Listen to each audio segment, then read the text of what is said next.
So welcome to the first Ask the Gaffer of 2022. Pete, how's your start to the year been?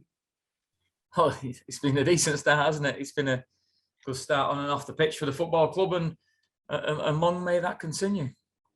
Yeah, and in these videos, you and I have always spoken about sort of the COVID-19 pandemic, because I think since we started these, COVID's always been around. So this year looking a bit lighter, looking a bit more promising, do you think, now 2022 for COVID and everything?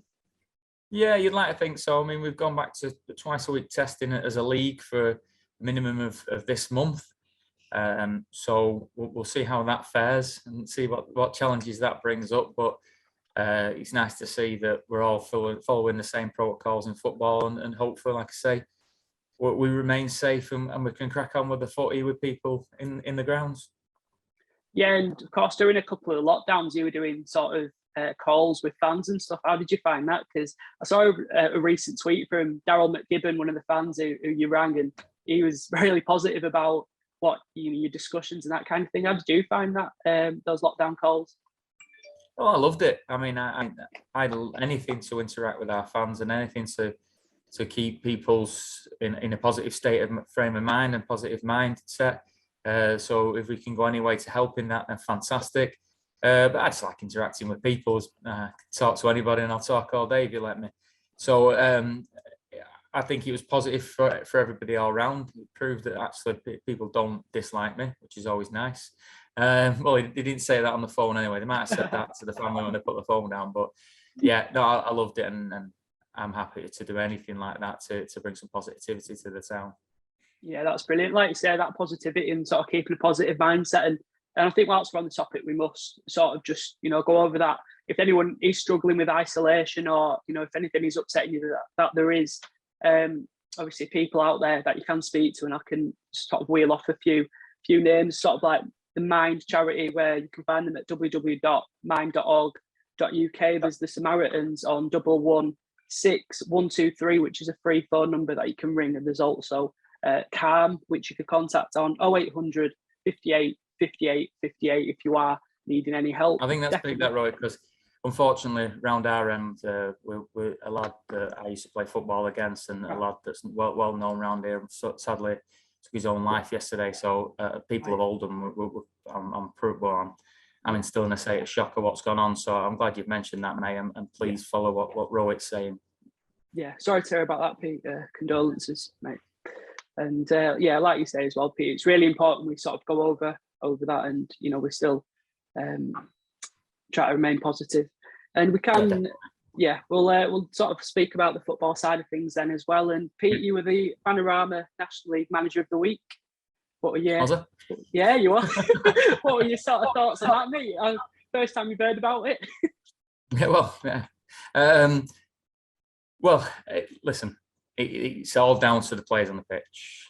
Again, the players deserve all the credit that for how well we're doing at the moment. We're there to advise, offer plans, offer solutions, but ultimately it's about them going delivering on the pitch. And as a team and as a squad at the moment, I can't speak highly enough of them, and they deserve more of the applause than I do. It's been quite a hectic period, and it always is between sort of the festive and New Year period. And we'll just have a little recap. There was the 1-0 victory over Grimsby Town on Tuesday. There was the 4-0 win over Eastleigh, and then there were two games in a hectic week where 2-1 all draws away at Grimsby and Chesterfield. For you as a manager, what is that sort of December to January period like? Well, it's tough, because the whole of the country's out celebrating, mixing with family and enjoying themselves, and we all have to remain focused on what is our jobs, and we are in the entertainment industry, and we can't lose focus of that. And it was important that I reiterated them messages to the players. You look at Boxing Day and New Year's Day, etc., etc. They're just general working days for us, and we have to remain professional. And again, credit to the lads. I thought they were excellent over the periods, and two fantastic draws away from home against two big teams with big crowds. And them draws become even more important when you look at us backing it up on Saturday, Tuesday at home. So I think it's been a real good period for us, and I think that just shows what a level-headed professional group that we've got. Yeah, and how would you sort of sum up the first half of the season then, Pete? Of course, top of the league, but there's more to it, and there's been a lot behind the scenes. There's been a lot of preparation that's got Halifax Town to that stage.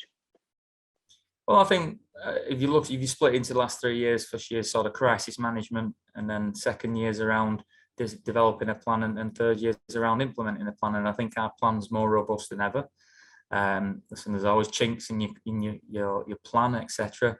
But I think we've got a robust plan, and I think we've been able to recruit to that plan. And I think that having such a solid thought process of how we want to do things really helps recruitment. And I think we've recruited to the model well, and we seem to have a young, hungry set of lads that are giving everything for the football club. And like I say, I can't speak highly enough of them.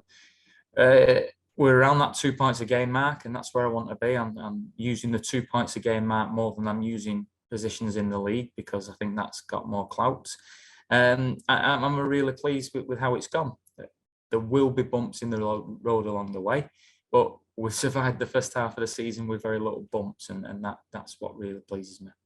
Yeah, brilliant. And I think the one thing that I've seen from looking back at the start of the season is the so-called big hitters in this league. I think that phrase gets branded around so much, and I think Halifax Town are definitely, merited in that sort of big hitters list. But if you look at that list, it was a 1-1 draw against Chesterfield, a 3-2 victory against Notts County, obviously 90 plus 10, the 3-0 win against Stockport, a third goal in the 90 plus third minute, 4 points against Grimsby over 2 games, a 2-2 draw against Bournemouth, 1-0 win over Dagenham, and that actually surprised me because I didn't realise Dagenham were doing so well. Dagenham, of course, 6th in the league, and Bromley are a team that always interests me because on paper they've got some good players, but management-wise, obviously they brought in Andy Woodman, who, I'm about to say Freddie Woodman then, but that's his son, in it, who plays for Newcastle. Andy Woodman, who was a goalkeeping coach turned into a manager, and he's done really well there as well. And we got a 0-0 draw against them.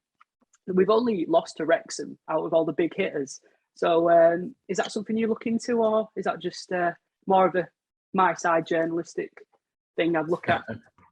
Well, they're all big games out there, and against, like you say, but if you can't get up for them games, you'll never go up for any game. So we can go into all them games fresh-minded, knowing that we're the plucky little underdog in all those fixtures, regardless of what people are trying to have you believe. So I think it lets us play with freedom, it lets us play with an honesty, and it lets us play with a chance to go and, again, prove ourselves against some of the big hitters in the league. And we fare well in all those games. Even you look at Wrexham game, we probably should have sat in for a 1-1 draw, but that's not us. And they were on the ropes and they were there to be shot at, and we hit the inside of the post. They go up there and then take a quick free kick and they're in. So some would say I should play for a point, but that's not me. Yeah, and I think that just shows well especially in the Stockport County game when we were 2-0 up, and like I said, Billy Waters scoring the 90 plus third minute. Is that something that you sort of try to embed into the lads, that let's keep going for more and more goals? Don't matter what the score is and what time it is. Well, no, we try and play and to manage the game and wait for them, especially when you wait for them opportunities to come fluidly. And probably something in the games where Grimsby and Chesterfield, we've had to bed in a little bit and not been able to squeeze up. And we did a lot of research into why that was. And I think in the last 2 games, we've addressed that. We've tactically changed a couple of things to put that right. So it's ever evolving. At one point in the season, you're trying to be more attacking.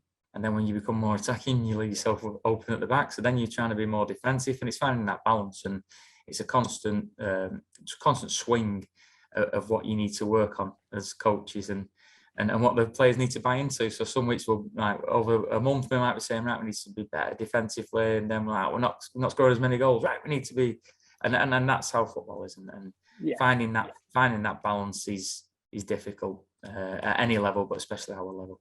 Yeah, and is it even tougher now because tomorrow, whilst we're recording this, tomorrow is of course our away game with Alfred Town in the FA Trophy. So is that sort of difference from going from the National League to the FA Trophy now, a league game to a cup game? Is that again what you're saying with the transition of stuff and? Yeah, well, I think the couple of things that are different is that you can't spin a yarn that we're the underdog tomorrow, as you can't with any of the National League North sides. So the onus is on us to go and deliver, and all the National League North sides games have been away from home. So you have a team that's up for it on their own pitch and wants to prove a point against a team from the league above. What you generally find is that teams will sit in and wait for you to make a mistake and hit you on the break. So having to break down teams who sit in against you, and having that patience and that mindset to know that at some point you'll break them down. And I think especially against all the National League North sides we played this year, I think they've been game. They've been very game and wanted to prove a point. And at times they've bedded themselves in and said, "Come and break us down." And the hardest thing in football is to break down a team that sits on the edge of their own box. And you watch England enough in qualifying games, England find that every time they have to play. Yeah. So it's tough, and sometimes it works and sometimes it doesn't, and that's footy. Yeah, and it's interesting to speak about England and how they play in qualifiers to how they play in like a World Cup, for example. When we play teams like Farsley, Celtic and Guiseley in pre-season, those National League North teams, again, does that help for when we do actually play an Alfreton Town or a Kidderminster Harriers? And how does that sort of differ in the league then, or what you found this season when we've played a Chesterfield or a Wrexham? Well, I think more pre-season wise, I try and select the opposition in terms of how they play to try and give us different tasks or challenges to play against of what we're going to find in the season. I always try and keep the games as local as possible. With COVID over the last 2 years, that's been tough to find games that suit us.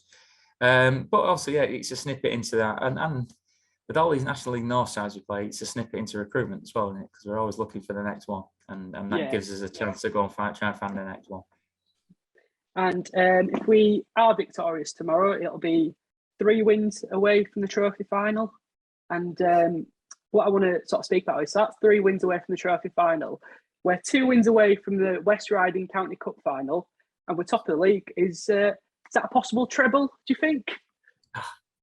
Yeah. Let's just try and find a way of winning tomorrow. And then brilliant. I may answer your question down the line, but I very much doubt it. And in case you did miss that, the West Riding County Cup game that got postponed against Liversidge at Claiborne at the Sedge is now on Tuesday, the 1st of February. And that sort of brings us on to the transfer window. Where are we progressing with that, Pete? I'll let you take the lead on that. I think I've thrown my phone in a bin a few times over the last 2 weeks. Listen, there's a lot of interest in our players. Nobody's going anywhere. Why would they want to? Is my answer. The team are doing so well, and why would you not want to try and finish this job off? But that doesn't deter people from interest in our players. And for credit to all of them, they deserve the attention that they're getting. But I can safely say that we've rejected every offer that's come in, and we will continue for the next 16 days. I even know how many hours, minutes, seconds until that window shuts. Yeah. We'll continue to do so because we want to strengthen. We don't want to weaken. We are trying to strengthen. There's a number of areas we would like to strengthen in, and we're trying to do so. I don't want to divulge them areas because you never know, they don't come off. We've had some verbal yeses, but until verbal yeses turn to scribbles on paper, they're not yeses. So hopefully over the next 10 days, we'll look to strengthen the squad to again keep the numbers up, to ensure that we remain quality in the team, and a bit of healthy competition don't go amiss. But you know us, we're very selective in who we bring in. We are very cautious in who we bring in. And I'm hopeful to have some news hopefully in the next 10 days on that. Yeah, brilliant. And I think with the transfers, it's easy when you're talking about the transfer window to look at players, speak about players you're bringing in, players that might be getting interest elsewhere. But I feel like I wanted to flip it a little bit when we talk about the transfers. I want to speak about the players that are actually at the club and how they've got here and things like that. Just a bit of an insight into your transfers, really. And one of the first lads I want to speak about is Kane Spence, because obviously Kane came through the academy at Middlesbrough, signed for Scarborough, which is a drop from between, I think, Championship to Northern Premier League. Obviously, I think he was on scholarship at Middlesbrough, under 23s, whatever. When you first brought Kane in and then loaned him back to Scarborough, which was last season, did you think he'd be a first team regular? And was that the plan for him this season? Well, if you look at all them players, I mean, that type of player. I mean, Kean turned down a third-year scholar at Middlesbrough to go and play men's football. So there's a massive tick in our box in terms of he wants to go and play men's football as soon as he can. And then when he was at Scarborough, we ran an under-23s trial at the college, and he attended that and he did well. And we brought him in last pre-season to see how he did. And what we do with all these young potentials is that we put them in a financial bracket that means that if we do loan them out, that there's no cost to the football club. So in some respects, quite a lot of them are calculated, are very low calculated risks. But I just loved the fact that he took the opportunity to go and play men's football at such an early age, and I thought that showed real character from him. And he was getting rave reviews at Scarborough, so we weren't going to take him out of Scarborough and upset the apple cart with that. But like with COVID and his injury, he ended up back with the group quicker than expected. Had to wait for his opportunities, but was getting better and better by the week, and we knew that we had some player on our hands. And again, at the start of the season, he didn't hit the ground running. He's probably the first to admit that he was overthinking it in pre-season. He was trying to impress more than he needed to. And then circumstances, injuries hit, and he gets his chance against Stockport, and he's never looked back. And one thing I'd like to think that is that regardless of age, ability, that if you're playing well, you stay in this team. And I think I've been true to my word across the whole season in terms of that. And then he's taken his chance, and then look where he is now. So we have a plan, a pathway for every young player. Look at Jay Ben. It took 2 years to get him to where he needed to be. Several loans throughout the leagues, and now he's the other night it's his 8th professional game, and there's a plan for him. And then there's a plan for Jamie Cook, and Cookie comes from Evo Stick West or whatever it's called these days. We put him in the Northern Prem, he does well, and now it's about putting him in the Conference North, and again I'm getting really good reports of him in the Conference North. So there's a plan for every young player, but the one thing we can offer by circumstances that they'll get a chance if they're good enough. Yeah. And I think you've seen that this season with various players. Yeah, definitely. And one of the other young lads I want to just sort of speak about is Jesse Deborah, because he obviously came in from Dulwich Hamlet, and obviously he was at Millwall as well. When it comes to Southern players and the players that have come from down south, how have you gone about sort of scouting them in and younger lads from down south? Well, I'm very picky on my Southern lads as well. If we can recruit in the North, we'll recruit in the North, but we do have some accommodation to house them. Centre half was a tough one. We went down many a road in the summer to find a centre half. One day, Gaz McClelland, our chief scout, was talking to Graham Alexander at Motherwell and said, "We've had a young lad in, ex-Millwall, who loves to head it, loves defending, and is quick." Well, anybody who says them 3 things to you about a centre half, you've got to jump as quickly as you can to do that. And Jesse came down, and from minute one with Jesse, I just knew he was our type of player. He's a great lad. Number 1 on our recruitment. Is he a good lad? He ticks number 1 because he's a great lad. And then number 2, he's got a hunger and a thirst to learn, and he's got areas to develop, and we're helping him with them areas to develop across this season. And then hopefully into next season, then he's ready for week in, week out in the National League. And that's his challenge, and that's the challenge I've set down to him, is can he be ready to play every week in the National League next season, whilst hopefully getting games this season.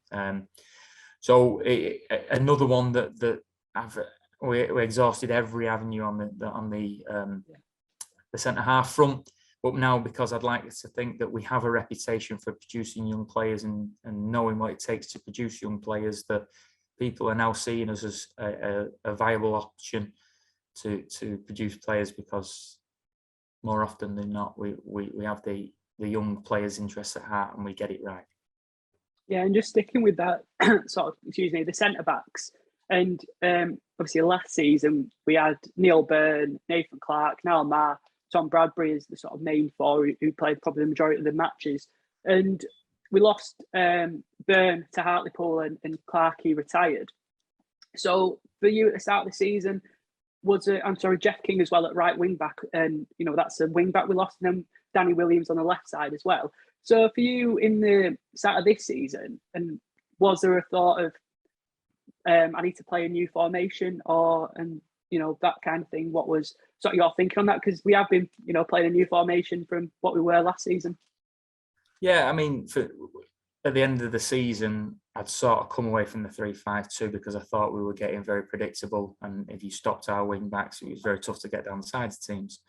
So we'd already discussed that we were going to go 4-3-3 and we were going to recruit 4-3-3, and the model was based on a 4-3-3.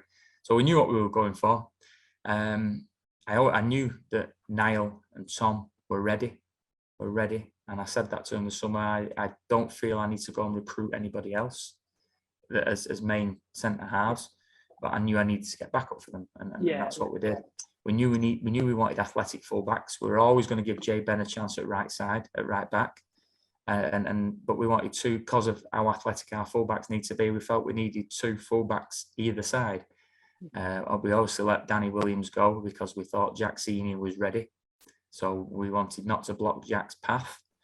So we knew in Jay and Jack we had athletic fullbacks, and then Tyrell Warren, obviously has had a fantastic youth career, and just again has had a couple of bumps in the road. We knew what he brought to the party as well. So I think, especially in and young David as well, that I work with at Oldham and give his professional debut to at Oldham. We knew that the fullbacks needed to be athletic and our attacking threats. So we knew what type of fullbacks we were recruiting, and I think we got that right. Yeah, brilliant. And it's funny you speak about Javid, because Javid's been here since pre-season, and I only realised a couple of weeks ago that I've been calling him Javid, so I've been calling him the wrong name. So any Halifax fans irresponsible. Irresponsible, Javid. Yeah. Any Halifax Town fans out there as well, it's Javid swabbing even, so don't make the same mistake I did. But and so obviously we spoke about the back line, we've spoken about a couple of midfielders. Let's talk about that front three. Matt Warburton and Jordan Slew, Billy Waters, and Matt Warburton's just behind. But those three players have been full of goals. I'll let you take a lead on that again and on them three players, because they don't need any introductions, do they? Well, Warby, we've known Warby for a long time. He's been out over our end, and we've known about him. When I was at Oldham, I tried to get him to come to us before he went to Northampton. Goal scoring number 10. Scores all types of goals. Stockport that year at Stockport, that they got promoted into our league, Conference North, he was outstanding and scored a variety of goals. So we knew what he'd bring to us. And I also, he's in a sort of a student of the game. He's a very astute man, who's got a very clever head and is very knowledgeable of the game. So we knew what we were bringing in, and we knew he would be another leader on the pitch for us. And I was over the moon to get him for a couple of years on a couple of year deal. Billy Waters, I always liked Bill. I always thought he was a good player. Had the chance, a snippet of a chance to take him before he went to Torquay last year, and then home and away played excellently against us for Torquay. And one thing I am is I remember who he played against.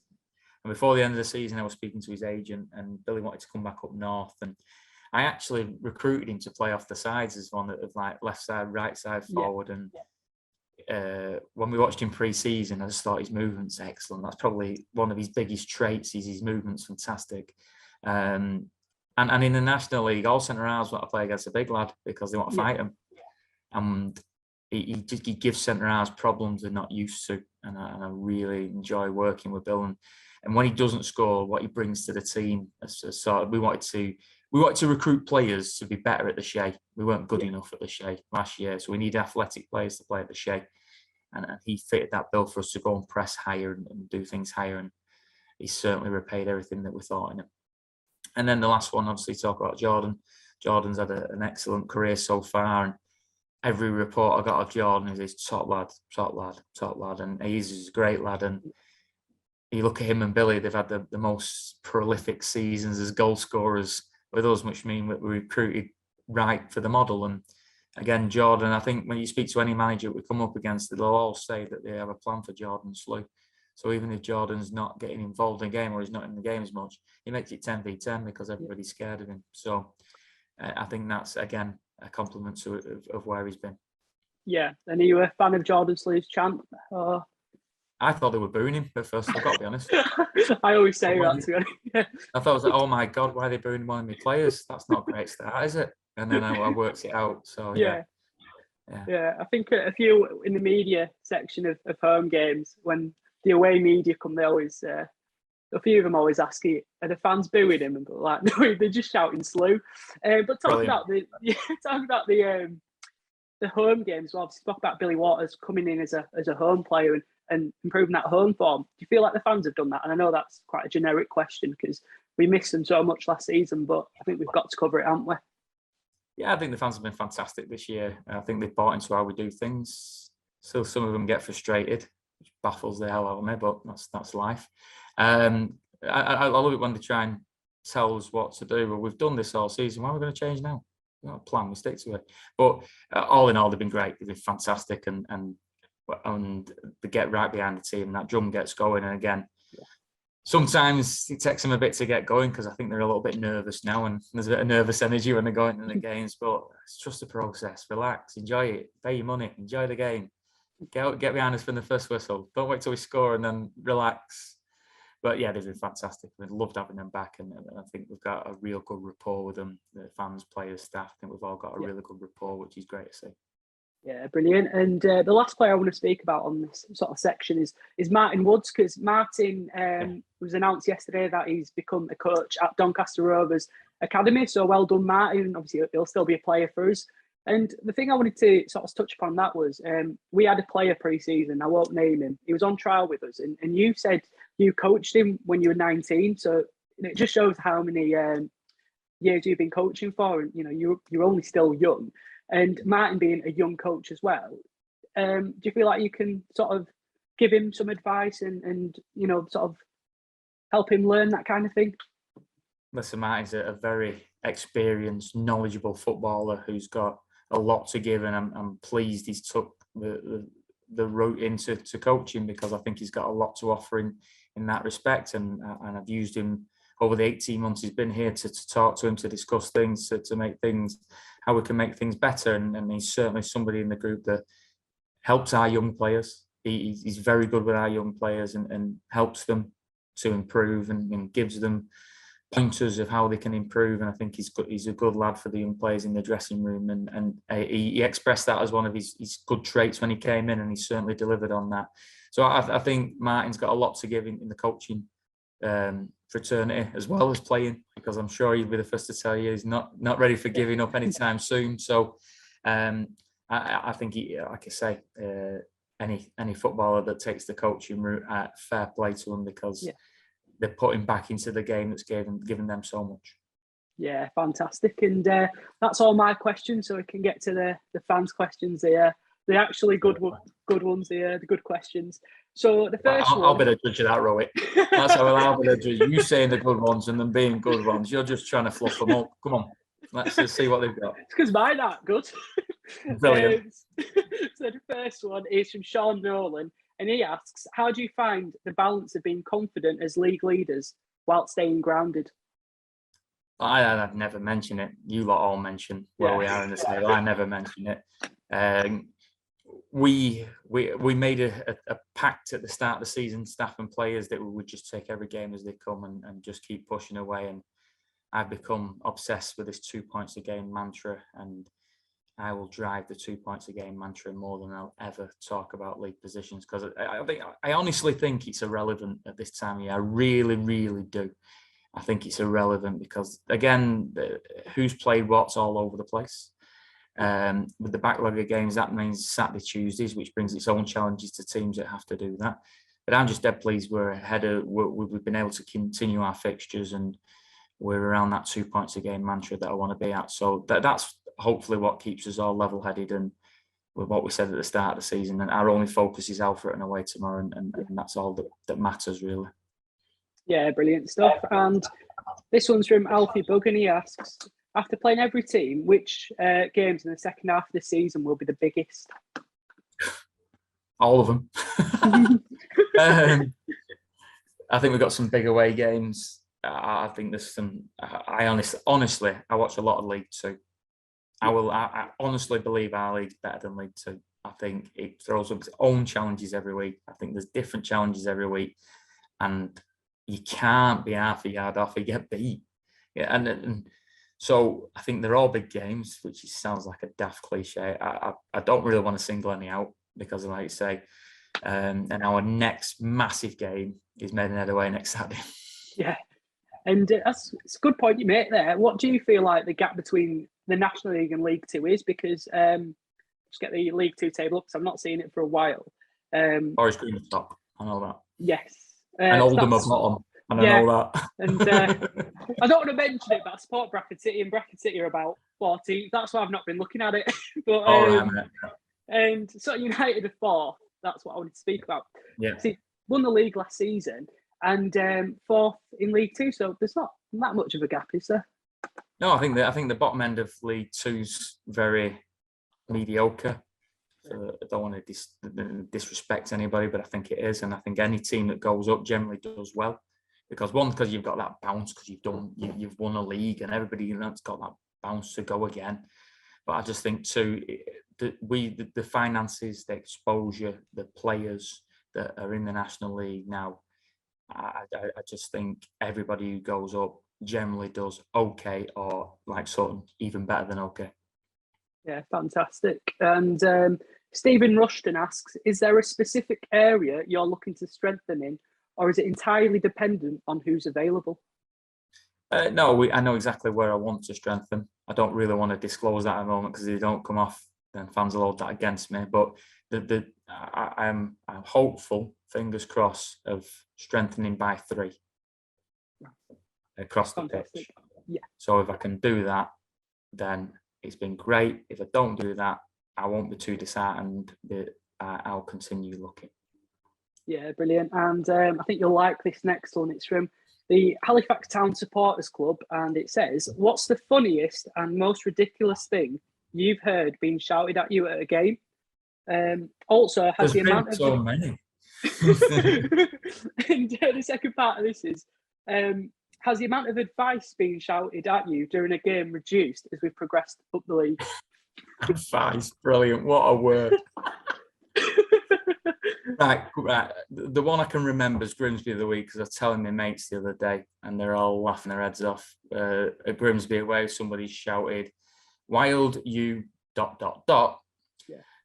Get a new pair of jeans. You're not Pep, you ... which I found hilarious. Yeah. And the advice. Listen, you pay your money. You're entitled to your opinion. Whether I listen to it or not is a different matter. I think that brackets that, doesn't it? Yeah, definitely. But talking about National League managers and dress sense, who would you say is the most dapper coming across this season? Well, it used to be Daz Curry, didn't it, at Barney? He'd come with them white corduroys, and I know Daz well. Daz's great, lad. My white corduroys and the suede shoes beside her pitch. You think, geez, Daz, I've got time to go home before you go out. Phil Brown, I think. Daryl McMahon. Oh, Brownie, yeah, Brownie. What about the Kings Lynn lad, Tommy Waddington? He come in that 3-piecer, didn't he, just before Christmas? Yeah, I can't remember. 3-piecer on. So, yeah. But I honestly don't know. Not here to disrespect him. Everybody probably looks at me and thinks, what's he come as? So I have no room to talk to anybody. And to be fair, just sort of focusing on that and the sort of fan comments and things, you've probably seen a certain packets of fans online sort of criticising the club behind the scenes, but how have you felt supported from the chairman, from John Williams, from Louisa Green, from Tony Allen and the people behind the club, behind the scenes at the club? Yeah, listen, this is a tough one because I honestly think that this club is far better run than anything I've seen in a long while, with the constraints that it's obviously under. We all have an opinions on how we can do things better. But without knowing facts, figures, and everything that goes on within that, I think it's very difficult to sort of have an opinion. The club's in a great state. Financially, we live within our means. Without the COVID loan last year, well, we wouldn't have been able to carry on. So for the first time ever, we have got a slight financial burden on the football club. But I honestly think year on year since I've been here is that the club's moving in a fantastic direction within the constraints that it's under. Yes, there's always room for improvement in any organisation. And with the greatest respect, everybody wants the best for your football club and to make your football club better. But we all live within constraints. And I think that at times that people forget that, and they want utopia. They want utopia on and off the pitch. And with the greatest respect, that's not going to happen in the near future. So let's be thankful for where we are. Let's be thankful for what time and effort people put in, because it's honest time and effort. And let's dwell on the positives instead of dwelling on the minute negatives that'll always be at every football club. Yeah, fantastic. Just before you move on, Rohit, Yeah. I'm just going to turn the lights on, ladies and gentlemen. That's fine, mate. Yeah, no worries. A bit darker. And then the next question is from Alistair Finn. He asks, what do you think are the main reasons why we have seen such an improvement in players such as Kane Spence, Kieran Green and Jack Hearing, of course now gone, from previous years? Is it down to training, the work the coaches do with them, or the players themselves? It's a mixture of both. Yeah. The players have to want the want and the will to want to get better, which we place a lot of emphasis on recruitment. Does he want to get better? Does he want to move on from Halifax Town? Well, yeah. Well, if he does, he's our type of player, because he's ambitious and he wants to drive and be better. And then from the coaching side, I think the staff do a phenomenal job of making sure that not only do we meet the team's need, we meet the individual's needs, and I think the staff deserve a lot of credit, as much as the players, and it's all about the players to help them facilitate them get better. So I think it's a mixture of both. Fantastic. And this next question, I really like this question. It's from Mark Dennis, and I don't feel free not to answer it if you want to keep it a mystery, because I feel like if we kept it a mystery, it might even be even better. But he said, whose idea was it to do the pre-match huddle? What said who speaks? But should we keep that a mystery, right. or shall we? No, right. So this came from, saw Chris Wilder do it when I was at Oldham. Chris Wilder at Sheffield United doing League One. Chris used to do it in front of their fans every week, and I even felt like watching it, thinking they're all in it together. Everybody's in it together. So when I got a chance at Oldham, I did it, and I brought it through to Halifax. And until this season, I used to lead, and I used to be sort of the last words and the last G up. And then when I got banned, Millie started doing it, and we've hardly lost since. So I'll just leave Mill to do it now. So what's said in there? Who knows? He could be completely contradicting me. Yeah. But it seems to work. So Yeah. I'll let Mill go with it. So that's sort of the background way. And I just think we try and do it in front of our fans is sort of a symbol of we're in this together. Let's stick together and let's make sure we're all part of this together. Fantastic. And the last question is it's actually from Pogs. Pogsy! When am I getting paid? Is that what this question is? Maybe, yeah. It's funny. It's funny because Alice Lawson, who's in our media team, asked me why we called Paul Oakes Pogs, and I said, "Oh, it's Paul Oakes goalkeeping school." She went, "Yeah. Oh, so you're calling him a goalkeeping school?" Yeah, I know. I know. I was saying to him, I'll at him in the tweets, but I'll never do. Yeah. Easy. Will your failing quiz team make any January transfer window changes? Mate. So the background is when we go away from home, Pogsy does a quiz for us all, and it's phenomenal. He's got a gold jacket, he's got everything, he's got walk-on music a lot. He's completely over the top, but it's great because the lads love it. The staff quiz team last season was unbeatable. I mean, it was robust, and it's the same team this year, so we can't say that there's people dropped out of this staff team, but we're a shambles this year. I mean, to the point, the last away game, we were all arguing with each other on the staff team, so we are in utter turmoil at the moment, the staff team. But we've recruited a bunch of clever, that's a word, lads. I'm not sure. who are one, and we've argued for a while that films should be taken out of the quiz, because Billy Waters, for example, could tell you every film that was ever out, and really annoys me because they always get 5 out of 5 in the films round. And me and Millie drive in with Pogs every morning, and we still not influenced him to take films out of the quiz. It's pretty annoying. So yeah, in truth, we've got a lot of catching up to do as a quiz team. And we may need to now start manipulating the quiz master to get what we need out of the quiz. Fantastic. And I think the best way to sort of end it, whilst we mentioned Millie, we've mentioned Pogs as well. But how important has that backroom staff been for you this season and the things we've achieved so far? And, there's plenty more to try and get at and achieve. But the background staff are unbelievable. They're all worth the weight in gold. They don't get enough praise publicly. If they all do the jobs, my job's to paint the roof, and one thing that they do, everything I ever asked of them. One thing I always think about management is trust your staff. Trust your staff to do your jobs. So I'll let them get on with the jobs. They're phenomenal at the jobs, and then that's probably as much as it is the players. It's why we're doing well, because our backroom staff are unbelievable and great at their jobs, and more importantly, great people. And I can't praise them enough, as well as the players for the job they're all doing. And that goes for the off the field people as well. Like I say, we're a small football club with a small team, and the media team, the academy, the backroom staff. We run a good ship here, and everybody knows where I came from, and there's some good people there. But unfortunately, the person at the top didn't sail it as well as he probably could have done. So, but I truly believe we're a small ship, but we run a good ship here, and long may that continue.